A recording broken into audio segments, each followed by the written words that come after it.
Antonio with the $2 super chat. The whole show was a botch. Welcome everyone to the NoDQ post-Raw review. This was the Raw after WrestleMania 35. Very interesting show tonight, of course, as it is every night after WrestleMania. Thank you to everyone for tuning in, whether it's live or on demand. I appreciate your viewership. WCW Wrestling with the $2 super chat says, take my money. Will do, my friend, and thank you for that. Now, real quick, regarding the super chats, if you are sending a super chat tonight, I appreciate it very much. However, please try to stick with the topic as I'm going along here reviewing Monday Night Raw. Otherwise, I may hold off on your comment until later or possibly not read it at all. I will try to read every single super chat, but I am going to work with people and try to stay on topic and not go all over the place. So keep that in mind as we do this. Let's go ahead and talk about the post-WrestleMania Raw. The show kicked off with the new Universal Champion, Seth Rollins. Poor Michael Cole. Michael Cole still had a sore throat from WrestleMania. I'm sure he's looking forward to tomorrow being able to finally have a break with his voice. Michael Cole's voice just going through the ringer the past 2 days. Rollins boasted about being the champ that actually shows up to Raw. There was a recap shown of Rollins winning the title. Crowd chanted, "You deserve it." And then Rollins said, "No, we deserve it." There was a "Thank you, Rollins" chant. Rollins said that he did not do anything to Brock that Brock would have done to him in regards to the low blow. So I guess the saying, fire, you play fire with fire, whatever the saying is. Rollins said that as far as he's concerned, Lesnar can stay in Las Vegas, Nevada and not come back. The crowd did pop huge for that. Rollins then referred to himself as the reigning, defending, fighting Universal Champion. And this led to the New Day coming out. Kofi Kingston, the new WWE Champion, along with Xavier Woods and Big E Langston. Jam with a $5 super chat. Thank you, Jam. Says, tonight's Raw had so much potential. Heartbroken is an understatement. Heartbroken. I'm heartbroken that you went off topic, but it's all good. Thank you for that super chat. New Day came out, of course, and Seth Rollins was like, well, wait a minute. This is not SmackDown Live. Kofi Kingston talked about how he did the unthinkable at WrestleMania. He brought up Becky Lynch winning the women's titles for both Raw and SmackDown, and then proposed an idea. How about doing another winner-take-all match? Seth Rollins, the Universal Champion, versus Kofi Kingston, the WWE Champion, winner-take-all. Seth Rollins said, challenge accepted, and there you go. We had our blockbuster main event for the end of Raw. However, not everyone feeling like there was going to be a title change. I put up a poll on NoDQ.com. Who do you think is going to leave as champions? I think Kofi got like 10%. Rollins got 10, 15%. And then like 80% said that there would be a no contest or a DQ or a count out, something like that. And how right they were. But a lot of us were thinking, you know, maybe we would see a new NXT debut. Maybe we would see the Undisputed Era show up and sabotage that like that. But no, we did not get that. What did we get? Stay tuned. I will talk about that as we get to the end of this review. Next up, we had the Revival getting their rematch. Now, wait a minute. I thought that there were no more automatic rematches, but whatever. Revival versus Curt Hawkins and Zack Ryder. You pretty much knew how this was going. Hawkins and Ryder had brand new music, much like the B Team, and the Revival did not even get an entrance. They barely got their entrance music played when Raw came back from the commercial break. So, yeah, we pretty much knew how this was going down. Revival hit the Shatter Machine, but Zack Ryder was not the legal man. Hawkins had tagged Ryder right before Ryder got hit with the Shatter Machine, and then Hawkins rolled up, I believe Wilder, maybe it was Dawson, I don't know, to score the victory. So still, the tag team champions for Monday Night Raw, Curt Hawkins and Zack Ryder. How long this title reign will last, I don't know, but good for Zack Ryder. He went more than one day as a champion. You did it, Zack. You did it. You're engaged.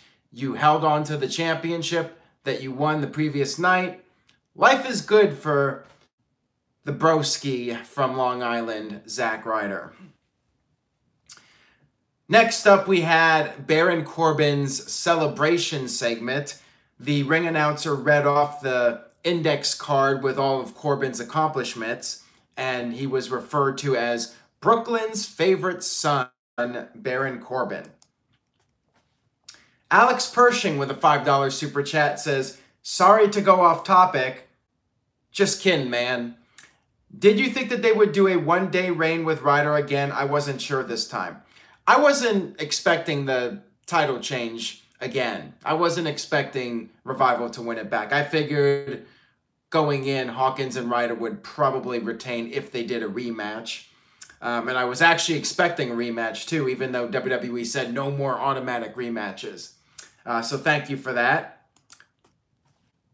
Corbin came out. The crowd was booing him like crazy. Asshole chants. He said he takes that as a compliment. Then they started chanting, shut the F up. And then he referred to them as a bunch of dirty New Yorkers. He said he proved at WrestleMania he is better than an Olympic gold medalist. This led to Kurt Angle coming out. Angle admitted that Corbin was the better man. He wished Corbin well. He said Corbin's best days are ahead of him. He shook Corbin's hand, but then he said he wishes him luck, bad luck. And then Kurt Angle proceeded to give the Angle slam to Baron Corbin.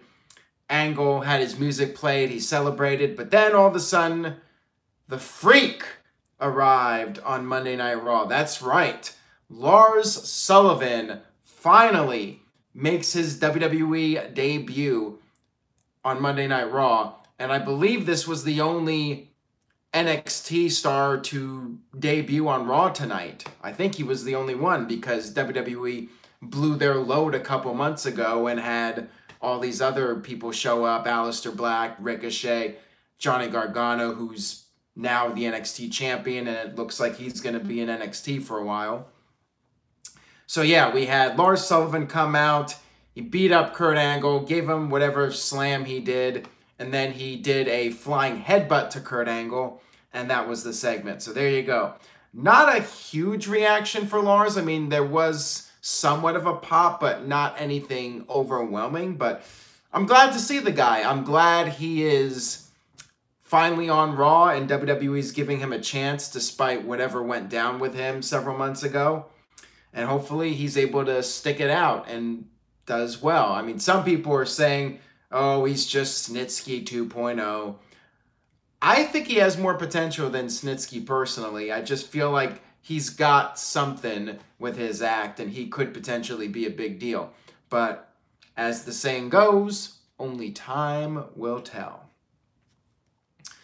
We had a Becky Lynch video package, and then Becky Lynch came out. Pretty much the same exact promo as Seth Rollins. The crowd chanted, "You deserve it," and she's like, "We did it." Same way as Seth Rollins said, you know, "We deserve it," that sort of thing. Then the crowd started chanting Becky 2 belts, which I guess is some kind of rap reference. I don't know.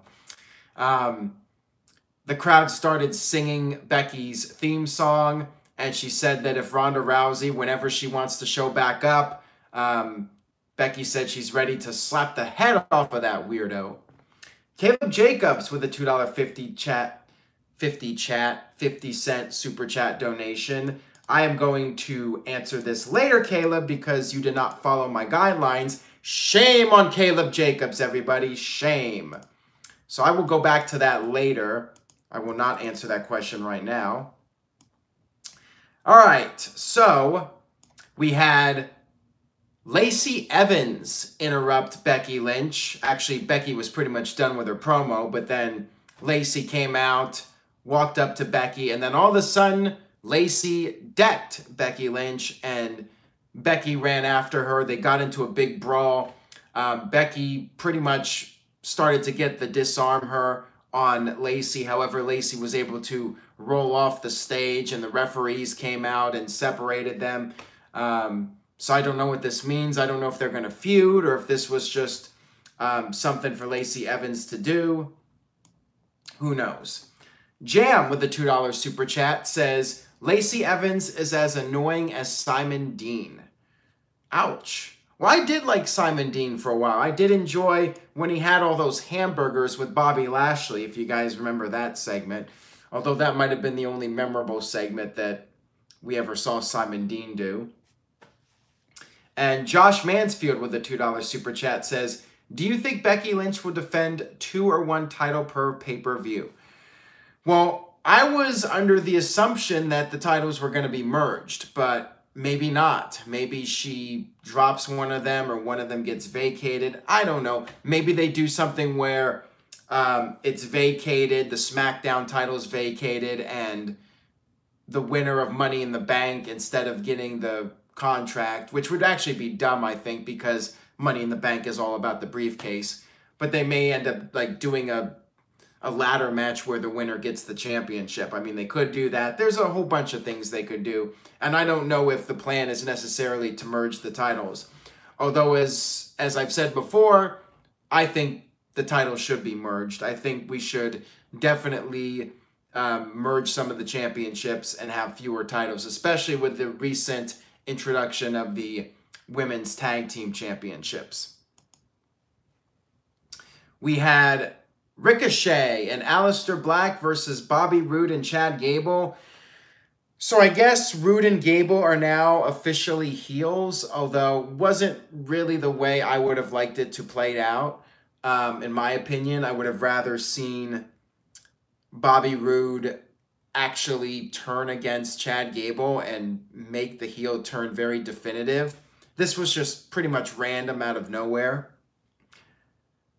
You got nothing to do with these guys, so you just turn them heel randomly. Basically what happened here.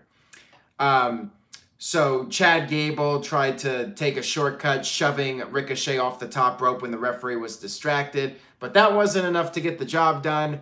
Ricochet ended up pinning Gable with the code breaker or some sort of code breaker variation. After the match, Bobby Roode attacked Ricochet from behind and left with his partner Gable. So there you go. Roode and Gable, if it wasn't clear before, they are now officially heels. Elias did a backstage promo and talked about how John Cena ruined his WrestleMania moment 2 years in a row and said that he can do rap music in his sleep. He's not impressed by it. Elias said he's going to do one more concert. The McMahons gave him the okay for it, and he said that there will be hell to pay if he gets interrupted again. Then we had a little brief vignette of a box and a dinosaur hand puppet came out of the box, and then it started choking on smoke. I'm not really sure what was happening here, but that appears to be setting up for the return of Bray Wyatt. Somebody had a funny joke on Twitter about the gobbledygooker not looking so well these days. I don't know. That was just a very bizarre segment, and not necessarily in a, oh boy, I'm excited to see Bray Wyatt again. It was more like, that was pretty dumb. Oh, Caitlin just left a $2 super chat. You're killing your super chats by being too strict. Well, probably, but apparently somebody on the YouTube comments said that If you hate money so much, why do the super chats in the first place? So, yeah, I don't know. But thank you for that, Caitlin. You'll be getting that back anyways. So we had Dean Ambrose in his supposed last match against Bobby Lashley. Bobby Lashley got on the mic before the match. Lio Rush was pretty much at a loss for words. So Lashley got on the mic and said, "When you're gone, I'll make sure to take care of your wife for you." Dean Ambrose snapped. He went after Lashley. There was a huge brawl. They fought by the announce table. Lio Rush tried to distract Dean Ambrose and was actually successful at it. Lashley hit the spear to Dean, and then he slammed Dean through the Raw announce table. Crowd was chanting, "You still suck," at Lashley even after he did the slam through the table. Renee Young and the referees checked on Ambrose, and the crowd chanted, "Thank you, Ambrose." So no official final match for Dean Ambrose unless he does wrestle next week. And there's still people out there that think that this is a work and he's not really going anywhere. I guess we'll find out soon. And time will tell on that one. Mojo Rowley had a little vignette. He was looking into a broken mirror and he had some sort of face paint on. And there wasn't really much to it. Sami Zayn made his big return to WWE, and I do want to say that I'm not really a fan of showing the guy before he comes out because that takes away from the big return pop. Why not just have his music hit and have him come out? Why do you show him backstage? It pretty much just ruins the surprise element of him coming back. So I wasn't really a fan of that. But yeah, I am happy that Sami Zayn is back. Sami came out, said that if you miss WrestleMania, then you might as well come back the next night on Raw. He said he could go for a match right now and wanted to know if there were any takers. Not The Undertaker, of course, because you know what happens if you call out The Undertaker or if The Undertaker interrupts you. You're a dead man walking. Finn Balor ended up accepting the challenge for Sami Zayn. Heb Connell just left a $2 super chat, says, "I forgot Sami even existed." Well, that's sad because I think Sami Zayn's a really great performer, and I did miss him. I did miss him being gone. I'm glad he's back. His stuff was very entertaining. I know the last thing he was part of was the Lashley Sisters segment, but, you know, that's just the bad WWE writing. You can't really put that on him. We had Balor versus Zayn in an Intercontinental Championship match. During the match, Renee Young was asked about Dean Ambrose, how he was doing, and Renee just said that she didn't think that they should be talking about it, and that was that. So back to the match. Pretty lengthy match here. I think it went like 2 commercial breaks. Sami missed the haluva kick, and Balor ended up winning with the coup de grace. Afterwards, Sami Zayn got a standing ovation and then got on the mic and said, "I thought coming out here after being gone for 9 months would be the cure that ailed me, but it generally seems like you guys all miss me." Then all of a sudden, he turned heel again and said, "I honestly did not miss any of this or any of you." He called WWE a super toxic environment and said the fans are the reason why, because of their ugliness, their lives are empty, they only get joy out of being critics. So maybe this was a shot at me, I don't know. He said, "You judge everything except yourselves. None of you have the balls to look inside yourself." And he said from now on, his role is going to be to hold all the people accountable because nobody else will. And then he added, "See you in hell." I love this promo. I thought that this was a great promo from Sami. And I'm glad he's staying a heel because he does such a good job with it. And he did way better than I thought he was going to do. I know him coming back, he'd be getting the initial babyface pop. So WWE did that. Had him pretty much be a babyface for this one match. And then had him go right back to being heel. So I thought this was well done. I like Sami being a heel. I'm fine with it. Next up, we had Dana Brooke in a backstage promo. She congratulated Becky, and she said, well, she's not in the front of the line for a title match. She said she's not in the back of the line anymore. So there you go. Dana Brooke getting a little bit of a mini push. We'll see how long that lasts. Then we had Elias come out for his concert. Elias started doing a rap. He mentioned 3 fingers, with the middle one being for Cena. And then his next line was about how the next one to interrupt him would be a dead man. And right on cue, just like if you look in the mirror and say Beetlejuice 3 times, you summon Beetlejuice. Same thing here. You say dead man, and the Undertaker automatically appears. Crowd went nuts for this, of course. They chanted, holy shit. They chanted, Taker's gonna kill you. Elias started to leave the ring, but then had second thoughts. He stared at the Undertaker for a while. Then he started to walk away, and then he charged Undertaker. Big mistake, of course. He got a big boot to the face. He got chokeslammed. He got tombstoned. And the crowd was very happy about this. So there you go. Undertaker's back, and he is reportedly going to be at the next Saudi Arabia show, which is coming up soon in early June. Definitely looking forward to that. Just looking forward to June in general. Stephen Field with a $9.99 super chat says, The Undertaker being the headline inductee for the Hall of Fame class of 2020? Maybe. I mean, it's also possible for Batista. And you know what? Since it kind of plays into that, Caleb Jacobs, now I'll answer your question. Do you think Batista will go into the Hall of Fame? No, Batista's never going into the Hall of Fame. Of course he's going into the Hall of Fame, Caleb. Coco Beware went into the Hall of Fame. What kind of question is that, Caleb? Is Batista going into the Hall of Fame? What?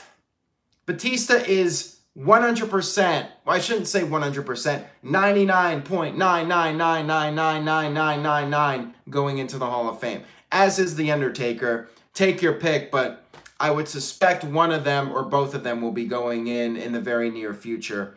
Probably Batista first, but I could definitely see Undertaker going in very soon. All right, now we move on to the main event segment. Kofi Kingston, the WWE Champion, versus Seth Rollins, the Universal Champion, in a winner-take-all match.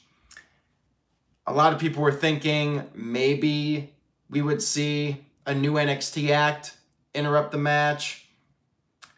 People thought at least maybe we would get a creative ending to the show. If you thought you were getting something creative to end this show, you thought wrong. The match was, in fact, interrupted completely randomly by The Bar, Sheamus and Cesaro. That's right. Totally random, no reason for it whatsoever. They just showed up and attacked Kofi. So yeah, the crowd was pissed off, to put it mildly. They started chanting bullshit. And as the match went to commercial break, so Kofi Kingston, before the break, got on the mic and said, you know what, we're going to make this a tag team match. Actually, it may have been Rollins that said it. Yeah, it was probably Rollins. I already forgot. One of those guys said, you know what, screw you guys. We're going to make this a tag team match. Let's do this. You guys ruined a great historic moment. Crowd was livid. As the commercial break started, I got several messages from people. They were chanting for AEW. They were chanting CM Punk. They broke the beach balls out. Speaking of the crowd real quick, I did want to bring up that during the Ricochet Alistair Black match, I forgot to mention this from earlier, the crowd was doing the wave, which I found to be really interesting because the crowd usually doesn't act bored during a match with guys they care about. And the crowd loves the NXT guys. They love Ricochet. They love Alistair Black. And quite frankly, Roode and Gable are from NXT as well. So why would the crowd start doing the wave during this match? I mean, is it a sign that Roode and Gable have cooled off that badly that the crowd just doesn't care about them anymore, and as a result, that brings the whole match down. That was really bizarre to me that the crowd would start doing the wave during that match of all matches when it's their NXT guys. As Daniel Bryan or Noah Foster would say, fickle, fickle. So back to the tag match. They came back from commercial break. The crowd was just making a lot of noise, but not really paying attention to the match. They were chanting, "We want refunds." Kofi Kingston started doing the New Day Rocks, and the crowd started doing AEW. So that was funny. Why would WWE do this? Basically, they created a scenario where All Elite Wrestling got free publicity.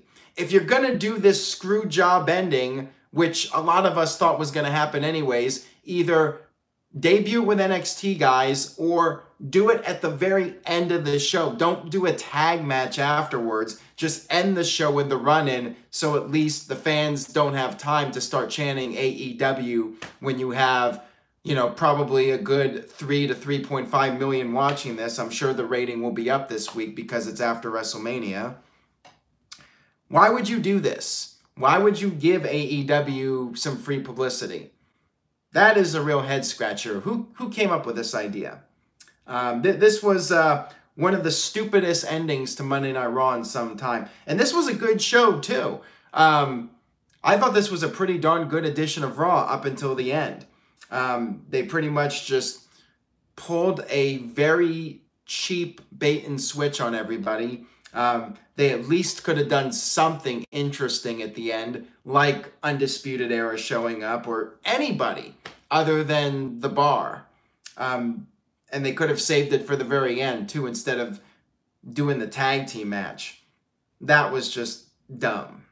Really dumb. Anyways, Seth Rollins picked up the victory over Cesaro with the stomp, and that was the end of the show.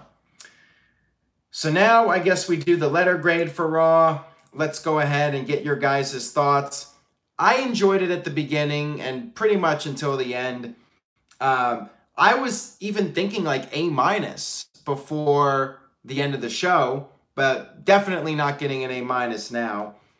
Now this episode of Raw gets a B from me. That is my letter grade for Raw, a B. Good show, but not a great show. Ryan says great show, however, he gives it a B. So him and I have different definitions on what a B is. A B to me is good. A B is not great. C is average. Chase with a C+. Chris Mace with a C. Mr. Anderson with a D. Josh Mansfield with a B+. Boston Punk says A to start, F to end, averages to a C. I like it. Noah with a B-. Zack with a D. Michael Wayne with a B-. Shy Guy 20 with a B. Mike Garcia says, why does WWE suck? What would it take to go TV 14? It ain't going to happen unless Fox Network decides they want TV 14 programming. Otherwise, WWE is going to listen to their sponsors first and foremost. Hamp Connell gives it an F-. I give this lame, uncreative company 2 years. Okay then, Hamp Connell. I think Hamp Connell just likes to hate for the sake of hating. Caitlin liked it better than I did, B+. Kayfabe Candy Ass said, I thought it was just an average show until the main event. Now I'm going like D+, 4.5 out of 10 goth babes. Curtis Butler with a B+. Bobby Hines with a B. Marshall Leonard with a B-. All right, so a mixed bag here for Raw. So tomorrow night we have SmackDown Live. And here's another thing, too. So WWE aired a commercial hyping up Kofi Kingston making his first appearance as WWE Champion. So what were they thinking with that? I mean, I get it. They probably set up the commercial. You can explain it in storyline that they set up the commercial before the match was made. Whatever. But that was pretty lame, too. Noah is like, spoiler alert. And then next week we have the Superstar Shakeup in Montreal. That'll be interesting because that's Sami Zayn's hometown. We'll see how the fans react to that, considering he just returned heel. Will they cheer for him or will they boo him? Will he be able to get the fans to boo him? We'll see how that plays out. So yeah. Braden says, you're still surprised they make mistakes? LOL. I know, right? I try to give WWE the benefit of the doubt, but, you know, they do what they're going to do. And here's the thing, to quote Jeff Meacham, pretty much every fan that attended that Raw, they're going to be there next year. They're going to be in Tampa. They're going to buy WrestleMania tickets. The machine's going to keep rolling. They're going to keep doing their thing. So, like it or not, it is what it is. And the fans just, they keep giving WWE money. And WWE's going to keep doing what they're doing. And that is the name of the game. Not much else to say about it.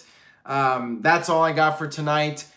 Today was probably the busiest news day of the entire year for NoDQ.com. So make sure you head over there. Lots of articles up. Update on Bret Hart and what happened at the Hall of Fame. Batista's retirement statement. We got news regarding the main event from WrestleMania and what happened with the finish. And a lot more stuff. So head over to NoDQ.com for the latest. And hold on here. Don't go yet. Mike B with a $5 super chat says, what's the point of doing a shakeup since they don't give a shit about the brand split anyways? Good point, Mike B. I don't know what to tell you about that.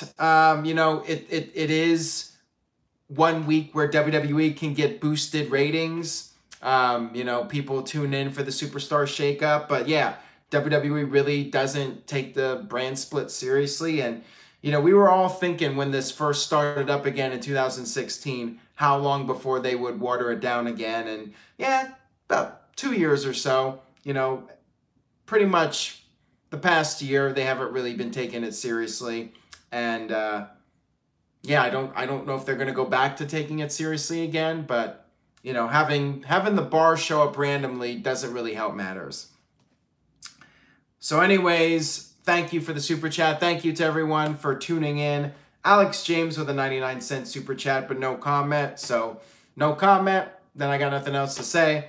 Thank you guys again. Buy a t-shirt, NoDQ.com/shirts, even though the sale is over. Pick up a shirt. Support your favorite NoDQ.com personalities. I will be back one more time tomorrow night for the end of WrestleMania weekend. So stay tuned for that. And maybe I'll discuss the Superstar Shakeup a little bit more. See you guys.